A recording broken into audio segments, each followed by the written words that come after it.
Why would we want to apply scholarly tools to studying the Book of Abraham? That's a great question, and I think it's not just to the Book of Abraham, but to Scripture in general. In my mind, at least, we want to understand the Scriptures as well as possible, and that happens when we worship the Lord with our heart and our mind.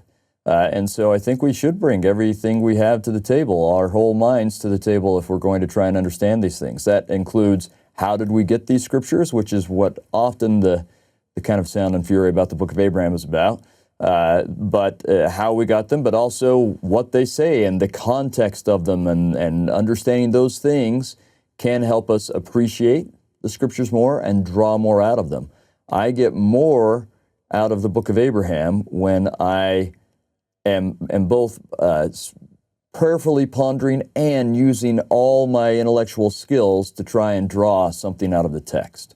I would say that probably the part that at least recently has spiritually impacted me the most is I've studied phrases that have to do with the Abrahamic covenant and terminology both in Hebrew and the English translations, and come to recognize when the covenant is being spoken of. I've seen it as a more prevalent theme in all of Scripture, in the Book of Abraham, in the Old and New Testament, in the Book of Mormon, and recognizing that theme has actually profoundly impacted me and my conception of myself as a covenant individual and a member of a covenant community.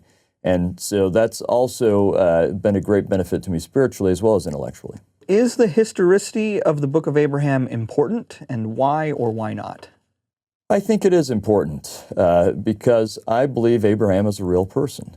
I think most of the world believes Abraham is a real person. There are a very small minority who has some doubt about that, but most people believe Abraham is a real person who's had a profound influence on the world, with three of the largest religions in the world looking to Abraham as a founding part of their faith. And thus, the Book of Abraham and the story and the doctrine that is conveyed in there revolve around Abraham the person. Now, that doesn't mean either in Genesis or the Book of Abraham that every single detail must be perfectly accurate. I'm sure that both books have what we call a redaction history, someone who was copying it who made a mistake or thought they'd throw in their own 2 cents or something. That someone like Mormon does in the Book of Mormon, only not necessarily all of them in the Bible or the Book of Abraham may have been inspired. So there may be the odd thing or two there, I don't know. But for the most part, we have a story about the real person, and that lends a real gravitas to the text, and it also makes it easier for me to apply it in my life. Because when I recognize that these are challenges a real person went through, and I know I'm a real person, then I can relate to them better and see how their challenges apply to me. You mentioned we've got the 3 Abrahamic faiths in the world, and I think it's fair to say for a lot of them, for all 3 of them really, the foundation of those faiths go back to covenants God made with Abraham. Absolutely. So as far as historicity goes, I think at the very least, those covenants, if those are the foundation of the faith, of these faiths, the reality of those covenants matter, I think. That's exactly right. And our perception of how those covenants impact us today creates the living situation and the experienced lives that we go through today. So what is the church's official position on the Book of Abraham, and has it changed over time?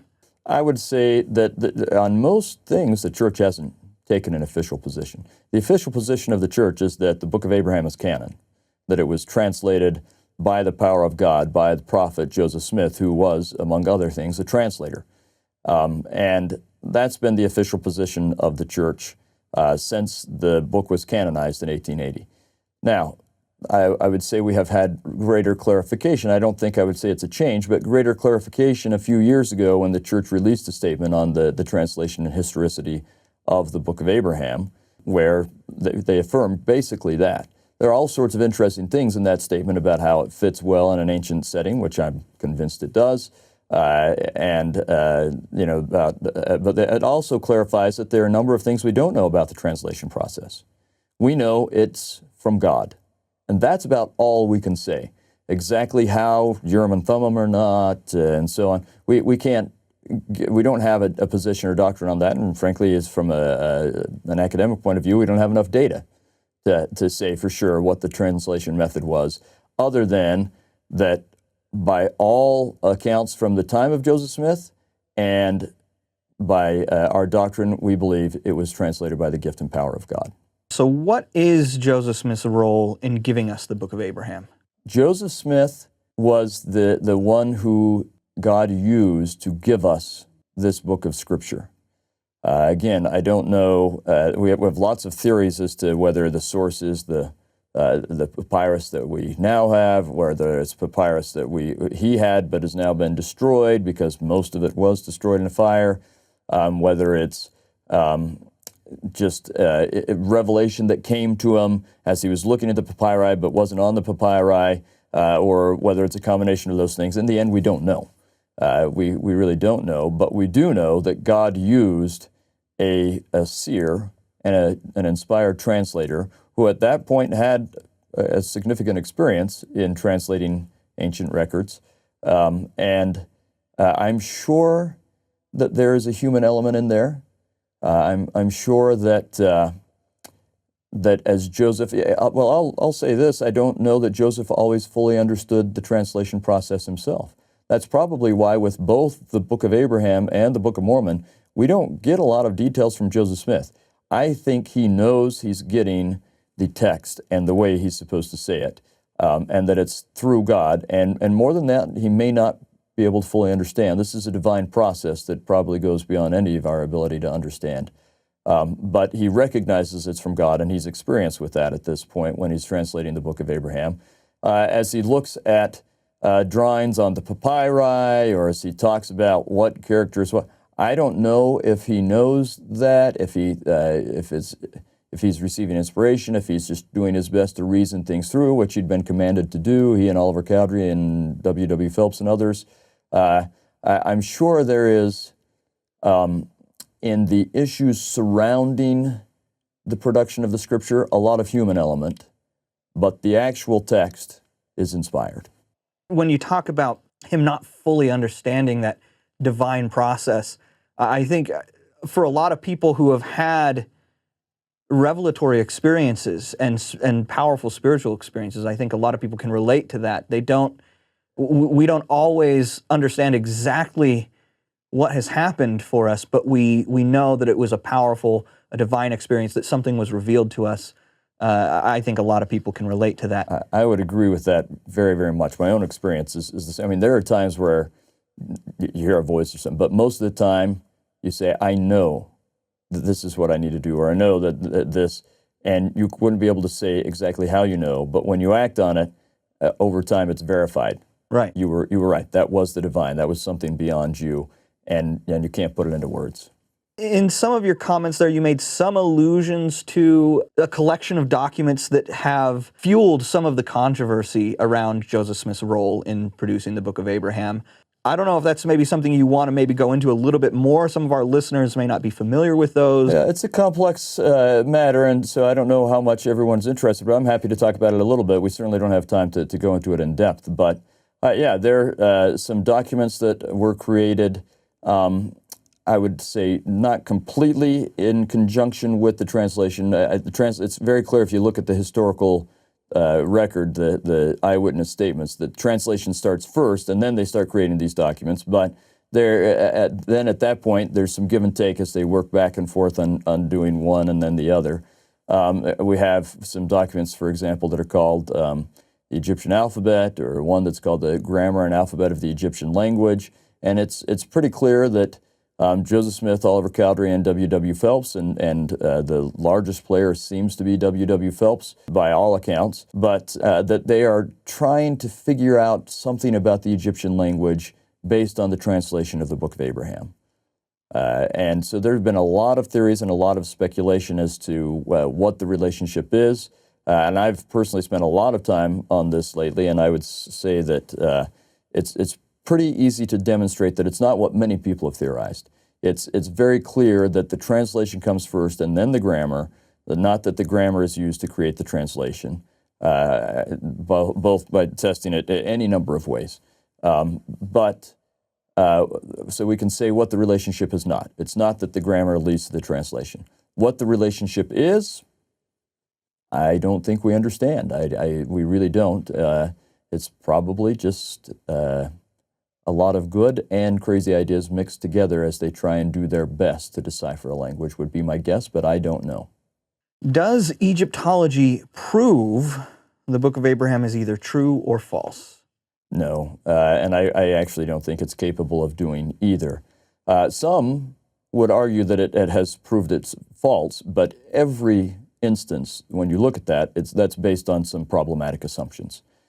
So, for example, people will say, oh, well, this text next to this drawing is the source of the Book of Abraham, and it says something different, therefore Egypt, and now that we can translate it as Egyptologists, it says something different, therefore Joseph Smith was not inspired. Well, that's a problematic assumption, one that, as you look at it carefully, again, you turn it into a hypothesis rather than an assumption, and you go through and test it. It's not a good assumption. It's a false hypothesis. We can falsify that hypothesis. There are all sorts of other things where I've heard people say, Egyptologically, we've demonstrated a problem with this, and every single time it's based on a problematic assumption. So I do not think that it has been or can be disproved, because in the end, the Book of Abraham is not about Egyptology, and it's not based on Egyptology really in any way.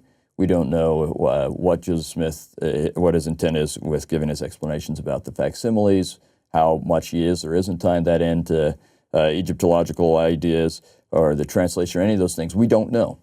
So I think it's impossible to disprove it. I also think it's impossible to prove it Egyptologically. I think we can use Egyptology, as we talked about before, use academic training to better understand the text. And that's been my goal all along as a researcher, is I want to understand the text better. Often that's turned into a form of apologetics. I'm often painted as an apologist. I don't set out to do that, and I don't feel I am, but I understand that point of view. But it's been because as I apply my academic training to try and better understand the text and the context, then it often ends up supporting Joseph Smith. But my goal is to understand the text and the context better so that we can draw more out of it. And that's worth doing. And it creates a space where we can see, there's a decent case to be made here. It's certainly plausible that this book is really about an ancient person from an ancient setting. But proving it, that's only going to happen one way. And that's by God revealing that to us. That's a realm that's really outside of the academic ability. The academic ability, or I guess academic process, can help us understand it better, but proof lies with God. The text of the Book of Abraham doesn't rise or fall on my arguments or my reputation, or on another scholar's arguments or reputation for or against it. The text of the Book of Abraham stands on its own merit. Whether it is true or not has nothing to do with what I say about it. I can say all sorts of things that are good or bad research. That doesn't change whether the text is true or not. The text is either true and is inspired and about a real ancient person, or it's not. And the only way we'll know that, because really all of our academic tools can only create a certain amount of knowledge about it, the only way we'll know that is by finding out from God. Can reasonable people accept the Book of Abraham as ancient and inspired, or will they have to just rely on faith alone? Great question. Reasonable people can absolutely accept the Book of Abraham as ancient and inspired. And again, I mean, faith is what will demonstrate the truth of it or not, but there is lots of reason to go behind that. And that's what I love about what Pearl of Great Price Central has been doing. The videos and the articles that have been created are based on really good research. A really highly qualified, well-trained, very experienced, and I would say diverse, intellectually diverse group of people were behind these articles and videos.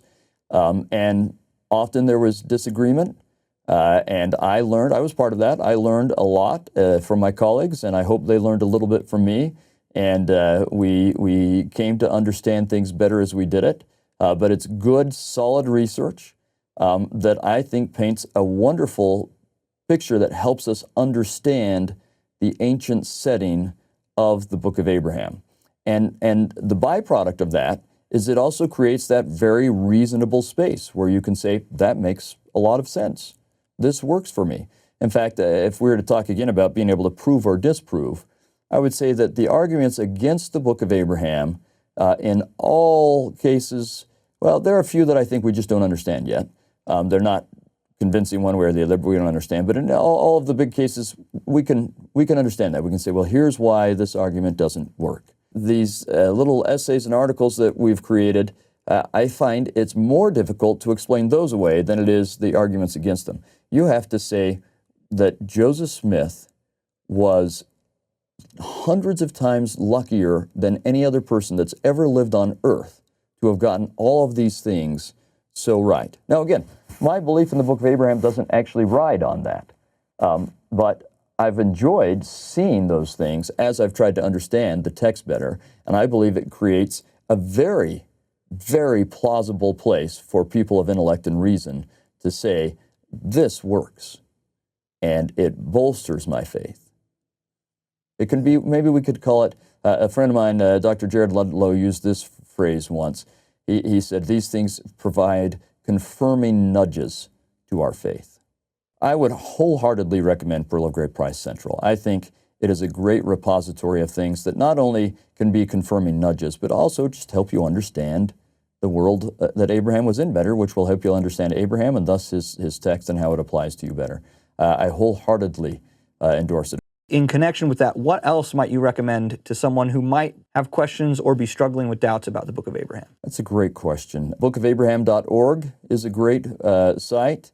There is Fair Mormon. There are lots of books, some that were put out by what was then called FARMS, now the Maxwell Institute, as part of the Book of Abraham series, has had some really good books that present both translations of the papyri we have and articles about the context of the Book of Abraham and so on, and ancient traditions about the Book of Abraham. If you go to the Religious Studies Center website, that's done by BYU's Religious Education. Couldn't remember the name of my own college. Religious Education has the Religious Studies Center, and there are a lot of great articles in there. In fact, in the next issue, there will be an interview they did with myself and Robin Jensen, who's at the Joseph Smith Papers Project, helped produce the critical volume on these different documents. We talked about the Egyptian alphabet and grammar and so on. There's an interview on that topic in there, and they have lots of other things about the Pearl of Great Price and the Book of Abraham. And so there are a lot of great resources out there. And I'm astonished all the time by how many independent researchers are doing work on the Book of Abraham that do good, solid work. Some things I've seen are kind of crazy, but there's a lot of really good, solid work out there done by independent people. And some of them submit things to places like the Interpreter or similar places, and some of them just publish it on their own blogs or websites or something along those lines. But there's a lot of really good stuff out there.